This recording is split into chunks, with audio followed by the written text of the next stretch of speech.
ಮಾಡೀನಿ, ನನಗಿದು ಒಂದಿಷ್ಟು ದುಡ್ಡು ಕೊಡ್ರಿ ಅಂತಂದ್ರು.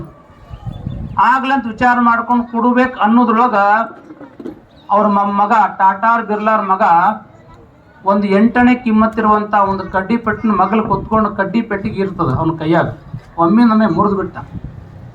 ಯಾವಾಗ ಕಡ್ಡಿ ಪೆಟ್ಟಿಗೆ ಮುರಿದಿದ್ದು ಯಾರು ನೋಡಿದ್ರು? ಟಾಟಾ ಬಿರ್ಲಾರ್ ನೋಡಿದ್ರು.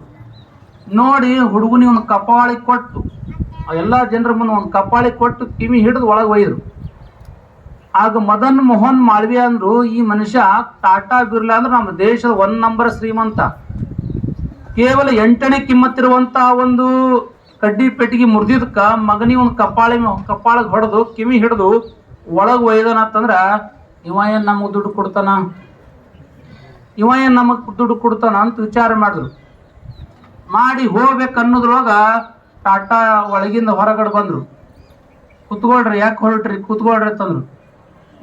ಕುತ್ಕೊಂಡ್ರ ನಂತರ ಒಂದು ಬ್ಲ್ಯಾಂಕ್ ಚೆಕ್ ಕೊಟ್ರು. ಎಷ್ಟು ಬರ್ಕೋರಿ ತಂದು, ಎಷ್ಟು ಬರ್ಕೋರಿ ತಂದಾಗ ಅವರು ಚೆಕ್ ತೊಗೊಂಡ್ರು. ಒಂದು ಮಾತನ್ನು ಹೇಳಿದ್ರು, ನಾ ಚೆಕ್ ತೋತೀನ್ರಿ, ಒಂದು ಮಾತದ, ಏನು ಹೇಳು? ಅಲ್ಲ, 8ನೇ ಕಿಮ್ಮತ್ತಿರುವಂಥ ಒಂದು ಕಡ್ಡಿ ಪೆಟ್ಟಿಗೆ ಮುರಿದಿದ್ದಕ್ಕೆ ನಿಮ್ಮ ಮಗನಿಗೆ ಆ ರೀತಿ ಹೊಡೆದ್ರಿ, ಇದು ಏನ್ರಿ ಅಂತಂದ್ರು. ಆಗ ಟಾಟಾ ಬಿರ್ಲಾ ಮದನ್ ಮೋಹನ್ ಮಾಳವಿಯಾ ಹೇಳಿದ್ರು, ಅಲ್ಲಪ್ಪ, ಈಗಾಗಲೇ ಅವನಿಗೆ 8 ವರ್ಷ ಅದ.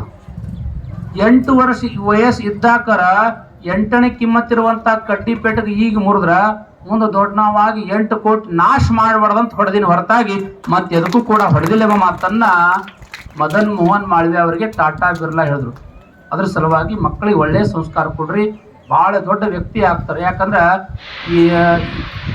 ಶ್ರೀಮಂತರಿರ್ಲಿ ಬಡವರಿರ್ಲಿ, ಆದ್ರೆ ನಾವು ಒಳ್ಳೆಯ ಸಂಸ್ಕಾರ ಕೊಟ್ರೆ ನಮ್ಮ ಮಕ್ಕಳು ಒಳ್ಳೆ ದಾರಿ ಹೋಗ್ಲಿಕ್ಕೆ ಸಾಧ್ಯತೆ ಎಂಬ ಮಾತನ್ನು ತಿಳಿಸಿ ನಮ್ಮ KD ಪಟೇಲ್ ಸಾಹೇಬ್ರು ಅಂದ್ರೆ ನಮ್ಮ ಭಾಳ ಅಚ್ಚುಮೆಚ್ಚಿನ ವ್ಯಕ್ತಿಗಳು. ನಾವು ಏನೇ ಇದ್ರೂ ಕೂಡ ನಮ್ಗೆ ಏನಾದರೂ ಒಂದು ಸಜೆಷನ್